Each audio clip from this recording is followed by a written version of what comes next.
Hey there! Welcome to Above the Noise with the Profitability Pathmaker. I'm Christy Wilson, your host, friend, and guide on this exciting journey we're about to embark on together. If you've got big dreams of scaling your business, innovating like a pro, and creating a personal brand that sticks, well, you're in exactly the right place.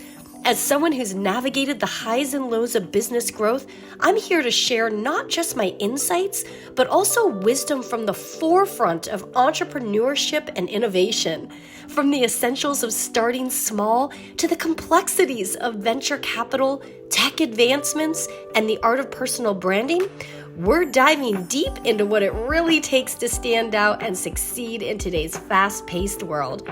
This podcast is for the bold and the ambitious, from startup founders to C-level executives looking to elevate their business.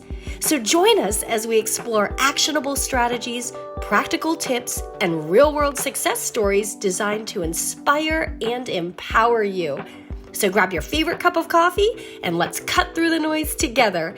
It's time to make your business not just seen, but truly memorable. Are you ready to dive in? Let's go. Welcome back to Above the Noise with Josh and Christy Wilson. Today I'm super excited because we are going to be jumping into a discussion on the top 5 biggest mistakes we made when scaling our businesses. Lawyers. No, it wasn't. That's not ours. That is a mistake, but no. A lot of times what I've found when we're going in and talking with business owners is that business ownership is almost romanticized, right? It's like, oh, look, we see Christy and Josh, they're traveling all over. They're at the beach this week and they went to Disney this week. And we are. But what you're seeing a lot of times is that highlight reel, or you're seeing the after effect, right? You're not seeing what it took to get there. And not to say we don't still have challenges, but we've made many mistakes, and the beauty of mistakes is you learn so much more than you ever will from a class, from a training, from your mistakes. My aunt always said, when you don't get what you want. Exactly. But my hope is that by sharing this with business owners who are looking to scale, we will be able to prevent you from making some of the same mistakes, or at least dig in and be able to build some strategies and be aware of some of the common pitfalls that you'll run into as you're scaling your business or businesses in our case. So here we go. Inside scoop number 1, biggest mistake was scaling too much, too fast. I know that sounds like, oh, what a bad problem to have, but it was a bad problem to have. Yeah, but it's so easy to do. You start off thinking, I got this and it went well, and I did this and it went well, and I did this and it went well. And then in our case, well, there's 2 things. Let's do 2 things. Do this? No. We can't do this. So we can do 2 things had we prepared in advance, but jumping into 2 opportunities at once. I actually had a client the other day, and she was talking about the fact that she had 3 opportunities fall into her lap, and she wasn't sure what to do because she had those, plus she's scaling a business. And she said, what do I do? And I said, the first thing I would do is map out your time. Map out your time and map out your resources. Yep. Map them out on paper. Yep. Diagram it out. It sounds good. It sounds like, it's only 2 things, and there's 2 of us, and we can split on this, and it just doesn't work out that way, though. Especially in the beginning, it's too much new, too much attention, too much focus required. And you got to remember, there's also other things you've got going that you have to have. So mapping out your time is a great idea. Let you realistically see what you can and can't accomplish. Yeah, map it out, and then see what hour capacity do you have. What do you have? What skill capabilities within the team to fill that? Not just bodies, but what skills do you have, the resources to actually fill it in? And financially, what are your resources that are available? Because I can tell you, any business we've started, the first 6 to 12 months, you have to baby it. You have to be in there. I'm pretty sure the average is 3 years until the average is people. And, 6 to 12 months, that's not even until profitability. That's just until you can stop living and breathing there. That is just until you can turn it over to capable team members that have been running with you those 6 to 12 months, so they know what to continue and what direction to go. And that doesn't mean step out. Even in our businesses, we're still heavily involved in the growth strategy. We just try to work on them more than we do in them. So that's where that comes in. But we actually, so, I have a tendency to get a little bit excited. It's a thing. Yay! No, really. But I got excited. This one was my fault. This was a me mistake. So we had. You heard it here. Take advantage. We had grown the IT company very quickly, just overnight, fast. And we were getting some really great frameworks in place, and we had team members, and things were running smoothly. And we moved to purchase into restaurants, right? And so we're into restaurants, and we had a fantastic team. And again, a good 6 to 12 months, even with a strong restaurant director running that, to be able to hand that over for the day-to-day ops. So we saw an opportunity to purchase not only another restaurant in another, cuisine, another type of restaurant, but also another medical practice. And it ended up that we closed within 20 some days of each other. And it was chaotic, and we thought that's okay because we have team members to help, and we did. The problem is when we ran into additional challenges that popped up that nobody could have anticipated, and they will, because it will always happen. I don't care. It will always happen. Just putting it out there. Warning, it will always happen. Assume it will. And so you want to have those contingencies, and we had contingencies. We had contingencies, which not enough. We didn't have enough contingencies. You plan for, I don't want to say worst case, because it wasn't worst case, but we planned a little bit too nicely, and it went a little bit more south. And it wasn't worst case down here, but it didn't go here either. We had to split our resources, split our time. We were now back in the businesses instead of working on them. I was walking to the door at midnight or 1 a.m, 6 days a week, going to bed and getting up to do it again tomorrow, and it's like, it's not sustainable. So we ended up selling some of the businesses because of the fact that our resources were split and our focus couldn't be one or the other. And maintain what we had. So had our focus. Don't get too much into number 3. Had our focus been on just one, we probably could have scaled it in a more effective manner, optimized it, and sold for even more. But looking back on them and the mistakes the things that happened, we've repeatedly talked about the fact that if we only had one of them, we could have probably overcome either one of those problems. But together, it's too much. We weren't able to optimize, and so because of that, you always want your best return on investment. And I feel that on those, we weren't able to yield the biggest return on investment that we could have. We missed out on opportunity because we had those split resources. So make sure your business process can handle the growth before you take it on. Make sure you're steady. And that doesn't even mean buying another business. It could mean starting something else, a new division, a new product. Make sure that you have the strategies in place and you have the resources to allocate to it. All right, mistake number 2. Which is going to sound like the exact opposite of what we just said, but it isn't. Not moving quickly enough. And I don't mean in acquiring those businesses. Right. When it comes to making decisions, you want them to be, I always say 85% data-driven. I'm a data-driven decision maker, and a little bit, Josh is even more so than that, a little bit of, your intuition, which is really just your past experience that you're pulling from. So that gut feel you get, that weighs into it, maybe 10, 15%. So, 85, 90% data-driven. You do want to do the analysis. You want to make a data-driven decision, but you also need to be able to make a quick decision. Being able to make a decision on the spot go sometimes is necessary in order to continue to scale your business. This could mean not making a decision, leaning into an opportunity, and now the opportunity's passed.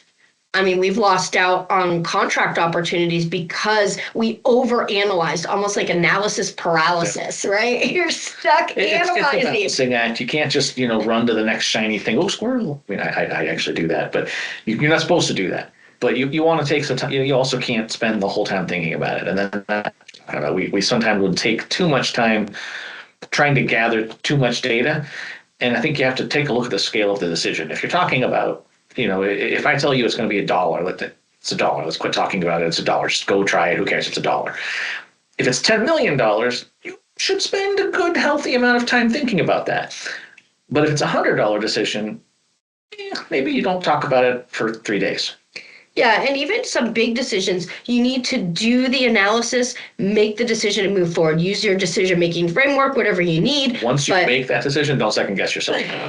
Eventually, you do need to accept that you've made a decision and, commit and move forward and make it work. However, on the flip side of that, not ending. No, that's number 2 still. Not moving quick enough. That even means ending something. Yeah. So you make a decision, you commit to it, you go forward, and then you analyze. Don't be afraid to admit that mistake was wrong, and now we have to stop. Don't be afraid to pivot. We hung on to those businesses too long. It was, it's a personal thing. You've made a decision. You want your successes to be happening. The best thing we did was sell them.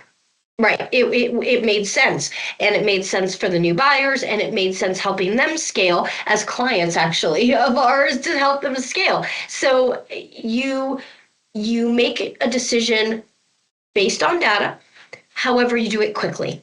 You will miss out on opportunities. You will incur costs you don't need to incur, and you will not. You'll just miss out on opportunities, right? You're going to miss out on opportunities and cost yourself a lot of money and time and stress, headaches. And frankly, leads us right into number 3, which is wait, you got to do your 3. 3. Trying to do it all yourselves. Kind of, if you've been listening to, that's some of the mistakes we made right there, Israel. Thinking that I can split this, and I can, if your plan involves putting 4 hours a day here and 4 hours a day here and 4 hours a day here, that's great. Once or a couple times, or a week or two, or if you're like my daughter, 22, you can go 10 hours a day, 7 days a week for 3 weeks. But everyone gets tired eventually, and you need to have the teams in place to split that up. Automate and delegate. My 2 favorite words. Automate and delegate. Josh is the automator. I'm the delegator. And so what that means, as a business owner, because you can learn to do so many things and you're so invested, it doesn't mean you should do all those things. So you can learn to do anything, but you can't do everything. That's almost always what I tell people when they ask. You can learn to do anything, but you can't do everything. And so as business owners, if you're going to learn to do something yourself, take a look at how long it's going to take you to learn to do it. And then take a look at how long it will take you to teach somebody else to do it. And more importantly, look at how often you're going to do it. Because if you're going to do it every week, you should probably teach somebody else right now. There are tasks that I still do. They drive me bonkers. They're not complicated. It's just a whole bunch of check this, copy this, paste this, do all that. And it only happens a couple times a year. And I haven't gotten around to teaching somebody, but then there was 30 of them this month. And so, I need to teach somebody to do those things. They're not hard. Somebody else can do them, but it's, making a decision that this time I'm not going to do it. I'm going to spend the extra time to teach someone else to do it. And sometimes when you're starting out, you don't have a large team, and that's okay. So you can either automate some things or you can outsource. So if it's financial, you might have a really great CPA or financial advisor. If it is IT, we actually, that's our bread and butter, is a lot of small businesses. They don't need a full-time IT person, but they want the skill level that a large corporation get by having a CTO, or a chief security officer, all of that, plus a team. We give them that on a fractional basis. So it is okay to find an affordable option. We do that in digital marketing.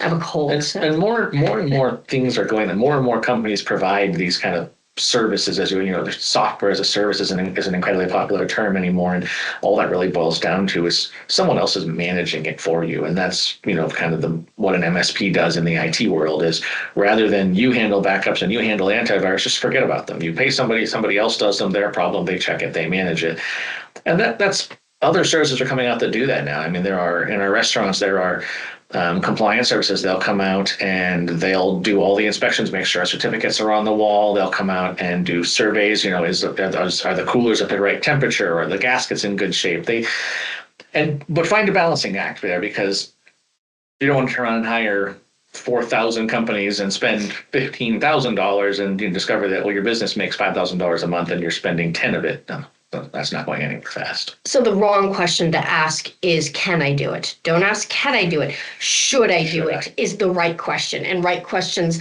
I know there are no stupid questions, but there can be better questions. There can be better questions. Ask the right questions. And so the right question is, should I be doing this? So look at it. Is this something I need to do? Is this something that is going to yield that type of high value? Or if I have my time freed up to focus on something that would help the business grow, that would bring in additional value, that would bring in more revenue, gain profits, then that's what I should be focused on. So those are the tasks you can delegate. Can I delegate it? Great, let's do that. And when you delegate, that's a whole nother conversation for another day, but it does not mean just tasks. It means right fitting those tasks with the right team member. Automating is, if you can automate, high five, great, let's do that. Anything that can save that time. So as a small business owner, you do not have to do it all yourself. There are so many options out there. Don't waste your time doing what you're not optimal at or what will not bring the greatest value. Instead, have someone else who does do that in 1 hour and not 10, do that, pay the hour, and spend that hour growing your business. You can hire a consultant for $22 an hour, and that consultant can do something that takes you 6 hours. You better stop and see what your time is actually worth, because I'll bet you it's not worth that. Again, that's where we help businesses. So, all right, mistake number 4. Not having a strong marketing strategy. Or having one at all. And you're probably saying, but Christy, one of your companies is a digital marketing agency. It is. But it wasn't then. But back when we first started, and we started with the IT company, 10 years ago, that was... we did not put a strategy in place. We had marketing, we had referrals, it was just kind of flowing in. And so there wasn't a strategy. And there is a big difference between, I'm marketing and I have a strategy. I'm actually running a workshop that's coming up on how to create a digital marketing strategy. There's a difference between that and just throwing spaghetti at the wall and hoping something sticks. You can do that, but you're going to waste a lot of dollars, a lot of time, and you're probably not going to target the right people. Marketing should be your magnet that pulls them in so that when they get to the sales process or they get to you and there's a conversation and you are providing opportunity to purchase something that they want. They should already want it. Non-marketing people like me look at it and say, look, if a customer comes in the door, that's a success, I win. But it's really not. If they come in the door at the restaurant and they stare at the menu and they go, well, I don't like anything here, and they eat there because their friend brought them and they're bored and they're annoyed and they leave, then, they're having a bad experience now. And we all know that bad experiences, you tell 10 people. Good experiences, maybe they tell 1. That's right. And that leads into number 5, which is not understanding who your ideal customer persona is. What does that mean? That doesn't just mean who's my customer because they came in once. As somebody who owns a company that does lead generation, appointment setting, sales closing, we do that along with the digital marketing. As someone who does that, I do not consider it a success because we brought somebody leads. Because if I bring you 10 people who aren't already 99% of the way there wanting your service, then that was a waste of your money and a waste of our time. So the ideal customer persona is basically you breaking down into categories, this is the exact person. Christy Wilson is who would buy this, and who is Christy Wilson? Not just her age. Determine that Christy Wilson is your exact target audience. Do not tell her about it. I don't need her buying anything else. But the truth of the matter is, you buy based on what you want, not what you need, right? I always tell the dog story. You better actually tell the dog story. Did we tell it? I tell it every time. Basically, I had a mentor who told me this story one time where they said, okay, there's this gentleman on the porch. He has a dog. The people were walking around, and this dog's howling. This last time, the dog's howling over and over. And finally, the people approached and asked the gentleman, hey, what's up with the dog? And he said, oh, he's just laying on a nail. Well, it's not enough to get up and move. He doesn't want to move. He would rather sit in pain. He needs to move off the nail, but he doesn't want to. So it's the same thing with sales. You are selling, you're not selling, you're offering an opportunity for someone to provide you with funds, money, whatever it is, to get what they want, their end result, their transformation. You're not selling a product. But you have to make them want it, because that's your marketing. Like the dog, if they're, if it's nice, well, that's okay. But if it's nice and it's going to solve their problem and they're interested, you have to actually capture that. Will it transform whatever it is they want transformed? Will it give them results? That's all they care about. I don't care about the products and features. I don't care what has what. This is new. It's space age, NASA, great. I don't care. Does it give me what I want? And what I want is the experience, or I want the transformation, or I want that end result. So really, that's what you're providing them with, an opportunity. If you're selling the product, you're doing it wrong. You need to be selling the result. When we go to an IT client, we don't talk to them about doing their backups and doing benefits, their antiviruses and all those things. Everybody knows that the IT guy takes care of backups and antivirus and email and all those things. But if we're talking about those things, we're not getting the value across to you. When we're going as an IT, what we're actually selling there is the service. We're selling that experience of, you don't have to worry about it. We'll take care of it, and we'll delineate the things we're going to take care of. Don't get me wrong, but you need to have the overarching concept needs to be based on the results, not the individual pieces. Exactly. So again, she is so important, because going back to that, a part of it will be developing customer personas, understanding, because if you don't know who you're speaking to, well, then you most certainly cannot give them the transformation they want. You cannot give them the results they want. If you don't know who you're speaking to, then again, you're throwing spaghetti at the wall. You might get a bunch of leads in, but chances are you're not getting people that already want what you have. There are people out there that want what you have. They are begging for what you have. I want that end result. I want that transformation. I want that experience. But you're not speaking to those people, so they don't know you have it. You need to make sure that your marketing strategy includes identifying whoever you speak to. And that doesn't mean it's just one persona. You might have this specific persona, and here's how we're going to speak to them, and here's what the product does for them. But the product or service might also do this for this persona. So you need to have the right personas mapped out. You need to have a marketing strategy, not just posting willy-nilly on social media, throwing up some ads that bring in some leads and no conversions or low conversion rates. You want the highest return on investment. So I feel like I'm being called out here. Well, you have us, me, our team. It's good. We have a marketing agency. We can help. So the last thing I want to leave you with is that even don't be afraid. Those are my I'm ready for this part. Don't be afraid to make mistakes. Back to that quick decision making. That doesn't mean you just bulldoze into something and hope for the best. Have a strategy, but also maintain that mindset of, I learn and grow from my mistakes. You are going to make mistakes in business, so be ready for that. Pivot, be ready to use what you've learned from your past experience, what you've learned from our experience, what you've learned from others' experience. That's another reason it's so important to network. That's why people call me in for business coaching and consulting, right? Because you can't see the forest through the trees. But somebody else can see those bottlenecks. Somebody else can see what you should have seen. So I took a moment to peek this because I wasn't prepared for this, but I'm a Michael Jordan fan, was for a long time, and a quote of his was coming to mind, and he said, "I've missed more than 9,000 shots in my career. I've lost almost 300 games. 26 times I've been trusted to take the game-winning shot and I missed. I've failed over and over and over again in my life, and that's why I succeed."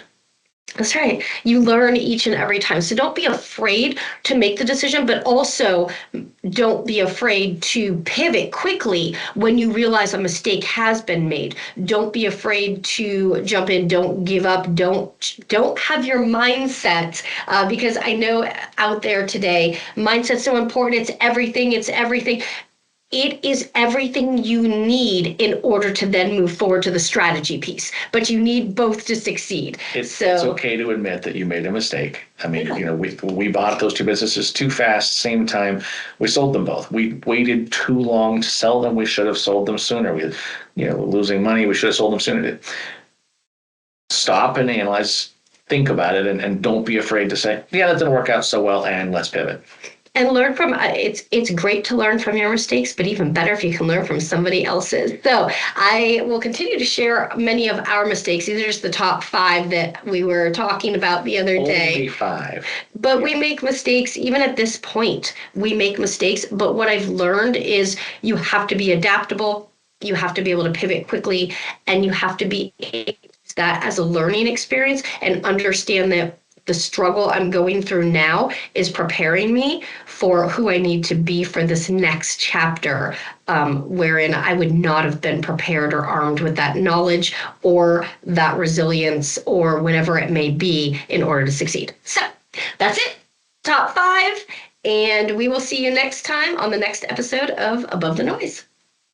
And that wraps up another empowering episode of Above the Noise with the Profitability Pathmaker. I'm Christy Wilson, and it's been an absolute pleasure to share this time with you. I hope today's journey has armed you with valuable insights and strategies to propel your business and personal brand to the next level. Remember, every setback is just a setup for a comeback. So keep pushing, keep dreaming, and never be afraid to be a little loud about your goals. We've got a whole world to impress, and I can't wait to see where your journey takes you next. Until next time, keep making waves and rising above the noise. Cheers to your success, and I'll see you on the next episode.